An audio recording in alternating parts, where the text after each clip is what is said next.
Divine Wanderer really, for me, is the language moving around, moving out of the artwork and through the choreography, and then if I'm re-relating to that, what comes through. The whole idea was that we put on this exhibition and that I would be re-responding back to the dance, to the choreography. Yeah, this idea of layering back things was important, and so the curators, Isabel Frost and Ruby Walsleben, were kind of coming up with these ideas, and they really liked that element of my kind of practice.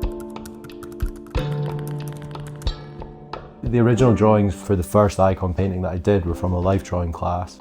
It was quite loose. I mean, like, I draw in lots of different ways, and this one was just very, very quick, like not blocking in the whole of the face, not blocking in like the whole of the hands, but leaving some of them in these kind of like outline shapes. And it was from there that I figured I could take and basically put into the paintings and like create a form around them. It makes them feel like they're there, but there's a presence that exists like elsewhere too. And I think that's quite fundamental for like a human being. So I think that's where this really sprang from, is this like idea that, you know, there's lots of different elements that make up a person. Having this language that exists not only within your regular kind of like this, talking and doing things, but is coming through things too.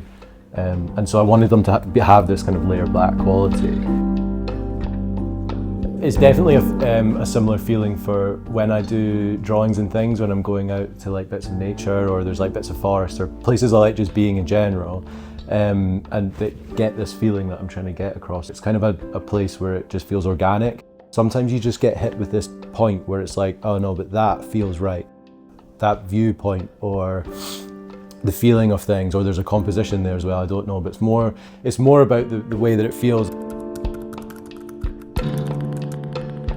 The paintings were the beginning point for Jodie's choreography, so as well as a little bit of text. We'd had these conversations that were starting to like be really interesting about notation specifically, where you have these kind of lines and little structures to like resemble a face and the way it's turned. I think as an artist it's a bit like looking at a giant frieze and it's just like moving all the way along. So as soon as Izzy had mentioned about dance potentially being involved in relation to the Icon series, I was like, Jodie. She took it and created something that's a live movement. The Icon series, or at least these paintings, were the basis, or at least like the prompt or the proposal for Jodie to create the choreography.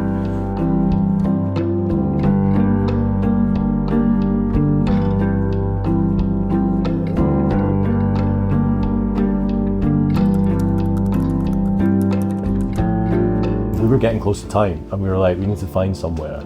And I was walking to the studio, well, I was getting the train to the studio. I basically went down into the station, and I was sitting on the bench, and I was thinking to myself, like, what are we going to do? Like, we all need creative ideas and everything, and we were firing some stuff together. And I looked across, and on the other side of the station, there's a stage. There's like a perfect platform. And it was almost like, oh yeah, like a platform for the concept, a platform for dance or choreography, somewhere the language can kind of start to move on from or like exist, you know? It was just kind of like, all right, great, that's a cool idea, let's see how it goes.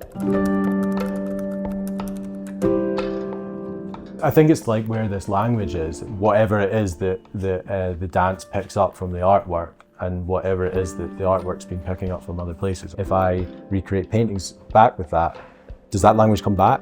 Where does it exist? You know, is it somewhere else? And I think that's really what I'm interested in. For me, that's where I can see it when I think about like the wandering language. But it's not wandering aimlessly, it's got quite a purpose.